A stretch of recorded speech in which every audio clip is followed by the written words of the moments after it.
무엇인지 함께 깊이 생각하면서 그 은혜를 나누는 복된 시간들이 되시기를 소망합니다. 제가 우리 이민양 권사님 앞으로 오실 때에 여러분들 큰 박수로 함께 환영하며 맞아주시기를 부탁드리겠습니다. 선생님 감사합니다.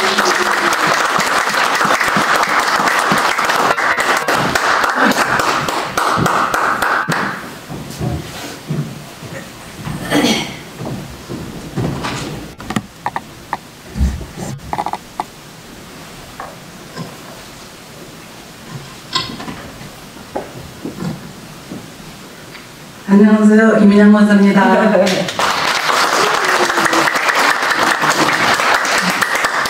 지금 방금 목사님이 말씀하신 것처럼 지난 한 주 동안 장로님들이 이제 새벽 예배를 인도하셨는데요. 그 여러분의 장로님들이 다 같이 똑같이 하신 말씀들.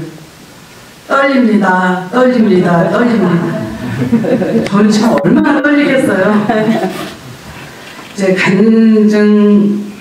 간증이라기보다는 제 소감을 말씀드리려고 합니다. 저는 초등학교 때 정교 어린이 회장에 출마해 본 적이 있어요. 이제 각 반에 6반이 있었는데 각 반에서 한 명씩 이렇게 이제 뽑혀서 6명이 부부가 되어서 정교 회장에 출마해 본 적이 있는데, 그때 아마 담임 선생님들은 이제 각기 자기네 반 아이가 회장이 뽑히기를 바라면서 저희 담임 선생님 같은 경우는 이제 자취를 하고 계셨었는데 저를 선생님 집으로 데리고 가셔서 이제 연설문을 써주시고 또 이제 그 행동 지시를 하시면서 연습을 시킨 적이 있으셔요. 그래서 밤늦도록 연습을 하고, 그때는 통행금지가 있어서 집으로 돌아가지를 못하고 선생님 집에서 연습을 하다가 선생님 집에서 잤어요. 그리고 아침에 선생님이 해주시는 그 밥을 먹고 선생님의 격려를 받으며 이제 그 조회 시간에 연단에 올라갔어요. 그래서 이제 그 전날 선생님이 가르쳐 주신 그대로 이제 한 2,000명이 되는 그 정교생 앞에서 제가 이번에 정교 어린이 회장에 출마한 기호 1번 이민양입니다. 이렇게 인사를 했어요. 그랬더니 막 박수들을 치고, 그 다음에 이제 이어서 제가 말을 해야 되는데 입이 안 떨어져요. 그리고 머릿속에 아무것도 없이 다 지워졌어요. 잠깐의 그때 당시는 지금 생각해보면 한 몇 초였던 것 같은데, 그때 당시는 제가 몇 분 정도 거기 서 있었던 것 같은, 그래서 아무 말 못하고 그냥 내려왔어요. 그 내려올 때 저희 담임 선생님이 저를 보는 그 얼굴이 막 황당함, 막 난처함, 어이없음, 그런 표정의 저를 보셨어요. 지금도 이렇게 생각하고 싶지 않은 그런 저거가 저에게는 트라우마로 있어요. 지금 이 귀한 시간, 이 귀한 장소에 목사님은 어떤 마음으로 저에게 이 자리를 허락하시고, 또 저는 무슨 용기로 지금 여기에 서 있는지, 또 여러분 앞에서 저를 뒤돌아보면 아무 할 말이 없는 사람입니다. 그럼에도 불구하고 그 부족한 모든 것 주님께서 함께 하시리라 믿고 이 자리에 섰습니다. 여러분들 혹시 여기 그 삼천중학교 앞에, 영선초등학교 앞에 이렇게 그 스쿨존을 지나가시다 보면 그 가속 그 스티커를 받아보신 경험들이 다 있으시죠? 여기 삼산동에 사시면서 그 앞을 통과하시는 분은 한 번쯤은 다 그 스티커 발부를 받아보신 경험이 있는 걸로 알고 있습니다. 근데 그게 한 번으로 끝나던가요? 2번, 3번, 한 4번째나 돼야 여기 카메라가 있구나, 그리고 의식하는 것 같아요. 저희 집은 그렇습니다. 이제 교회를 오다 보면 그 차로 옆에 인도가 있어요. 이제 저희 집에서 교회를 오다 보면 꼭 그 길을 통과해서 와야 되는데, 비가 오면 비가 많이 오고 적게 오고의 차이가 없이 거기 항상 이렇게 한 2발자국 정도의 웅덩이가 있어요. 평소 때는 그냥 평탄한 길인데 비만 오면 거기가 이렇게 약간 웅덩이가 생깁니다. 그래서 이렇게 교회를 예배드리러 오다 보면 그 웅덩이에 항상 빠져요. 그 이제 운동화가 적실 정도로 또 구두가 잠길 정도로 그렇게 빠져요. 그러면 이제 교회에 와서 그 1시간 예배 드리는 동안 불편하고 꿉꿉하고 그런 기분을 1년에 몇 번씩 겪습니다. 똑같은 상황을. 어느 날 이렇게 교회를 오다가 또 그 앞에 와서야 차 여기 웅덩이.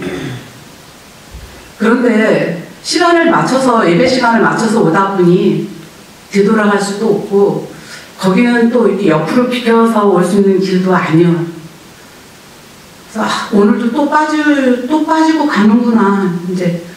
그리고 그 앞을 이렇게 오는데 여느 때와 다른 그런 상황이었어요. 어떤 상황이었을 것 같아요? 여느 때와 다른 그 웅덩이에 다른 상황이 있었어요. 그날은 반토막난 벽돌이 이렇게 2개가 이렇게 있었어요. 그래서 거기를 당연히 빠질 생각을 하고 왔는데 거기에 딱 벽돌이 2개가 딱 있어서 누가 이렇게 기특한 생각을 했지? 누가 이렇게 좋은 일을 한 거야? 와, 그러면서 그 반토막난 그 물에 잠긴 표면에 보이는 반토막난 돌을 디딤돌 삼아 사뿐사뿐 건넜어요. 건너면서도 그 뭔가 거저 얻은 듯한 기분, 그런 기분으로 감사한 마음으로 건넜고, 걷는 순간 그 감사함과 누군가가 이런 기특한 짓을 한 거, 뭐 이런 순간 다 잊었어요, 또. 그리고 이제 교회에서 예배를 드리고 돌아가는 시간에 이번에는 거기가 또 어떤 상황이 되어 있었겠어요? 어떤 상황이 되어 있었을 것 같아요? 올 때는 물이 고여있던 그곳이 갈 때는 물이 또 싹 빠졌어요.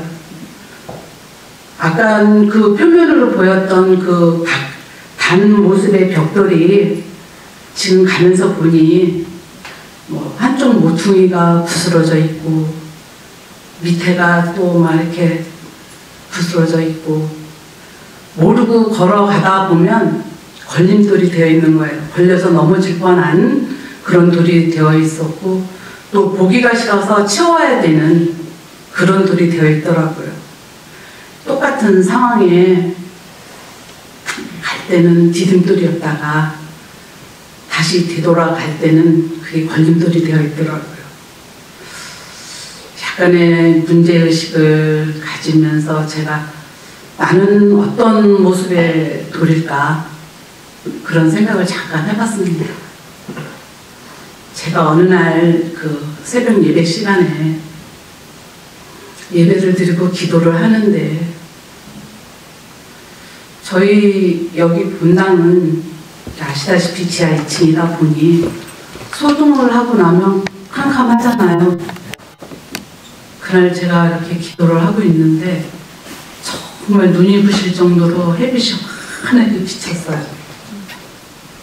그리고 저희 교회의 성전이 이렇게 입체적으로 보이면서 저희 모두가 그 브론스 봄, 또 신원의 아침을 향해서 다 두 손들을 들고 있더라고요. 우리 모두가. 우리가 보통 신앙생활을 하다 보면 주님 만나보는 체험, 또 뭐 한상을 보는 체험, 뭐 이런 거를 간절히 원하고 또 그런 체험을 함으로써 구원의 확신 뭐 이런 거가 있잖아요. 저는 그날 그 감동스러움 그 황홀함 진짜 어메이징 했어요. 누군가가 이 얘기를 하지 않으면 안 될 것 같은.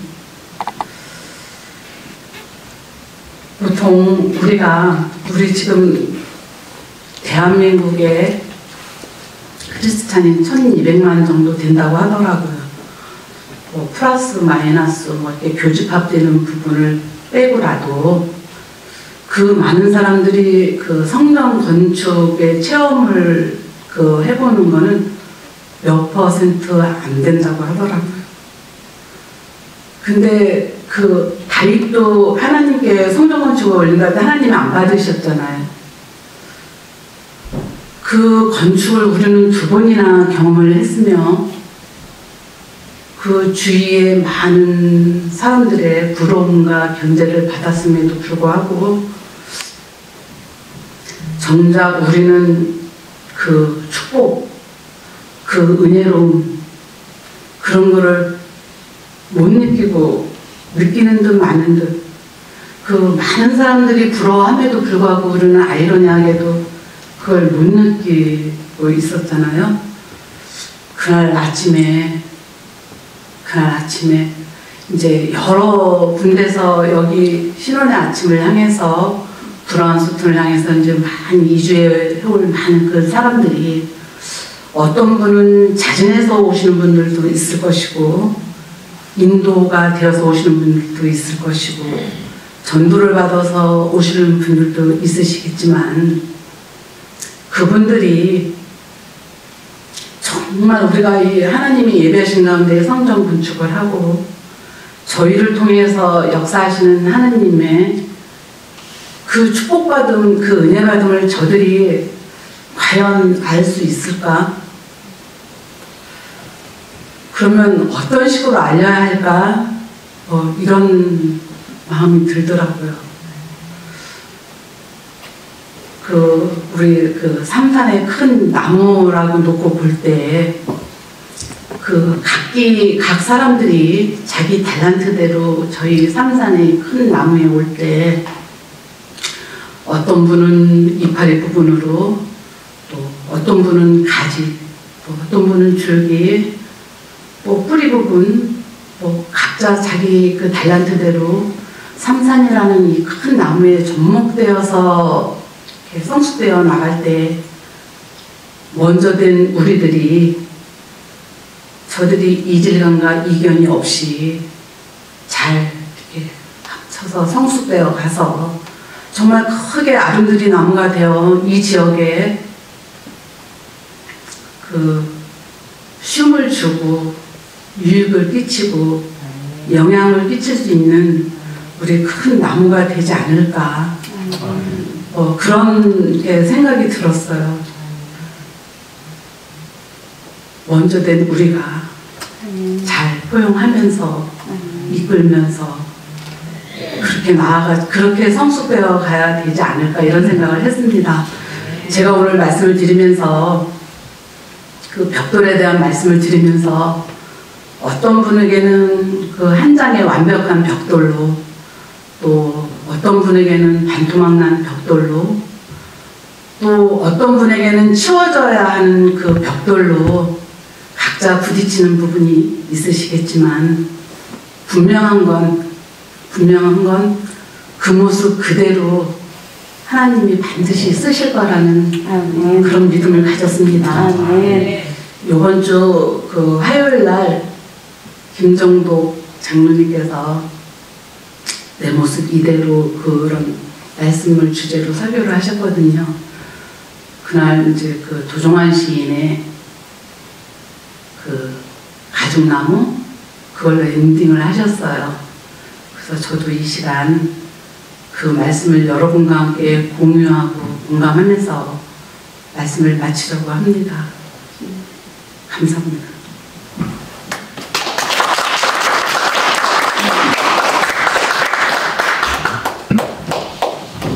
네. 감사합니다.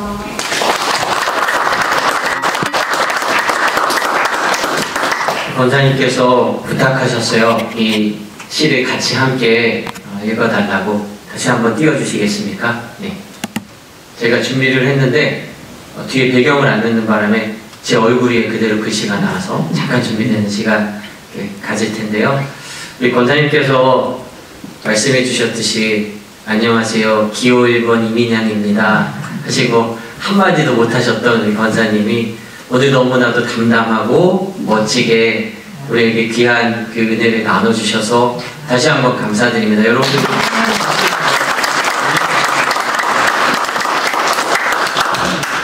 참 도전이 되는 시간이었습니다. 제가 설교할 때보다 아멘도 훨씬 더 크고 몰입도 더 잘 되고 집중하시는 모습을 보면서 이렇게 아름답게 우리에게 귀한 은혜를 나눌 수 있도록 인도해 주신 하나님께 다시 한번 감사드립니다. 네, 제가 시를 다시 한번 우리 같이 읽어드리겠습니다. 가죽나무 도종환. 나는 내가 부족한 나무라는 것을 안다. 어떤 가지는 구부러졌고 어떤 줄기는 비비 꼬여 있다는 걸 안다. 그래서 대들보로 쓰일 수도 없고 좋은 제목이 될 수 없다는 걸 안다. 다만 보잘것없는 꽃이 피어도 그 꽃 보며 기뻐하는 사람이 있으면 나도 기쁘고 내 그늘에 날개를 실어오는 새 한 마리 있으면 편안한 자리를 내어주는 것만으로도 족하다. 내게 너무 많은 걸 요구하는 사람에게 그들의 요구를 다 채워줄 수 없어 기대에 못 미치는 나무라고 돌아서서 비웃는 소리 들려도 조용히 웃는다. 이 숲에 다른 나무들에 비해 볼품이 없는 나무라는 걸 내가 오래전부터 알고 있기 때문이다. 하늘 한가운데를 두 팔로 헤치며 우렁차게 가지를 뻗는 나무들과 다를 게 있다면 내가 본래 부족한 나무라는 걸 안다는 것뿐이다. 그러나 누군가 내 몸에 가지 하나라도 필요로 하는 이 있으면 기꺼이 팔 한 짝을 잘라줄 마음 자세는 언제나 가지고 산다. 나는 그저 가죽나무일 뿐이기 때문이다. 정말 이 시의 고백처럼 우리가 하나님 앞에서 가죽나무와 같은 모습으로 귀히 쓰임받는 존재들이 되기를 소망합니다. 오늘 귀한 말씀 나누어 주신 우리 권사님 다시 한번 감사드리고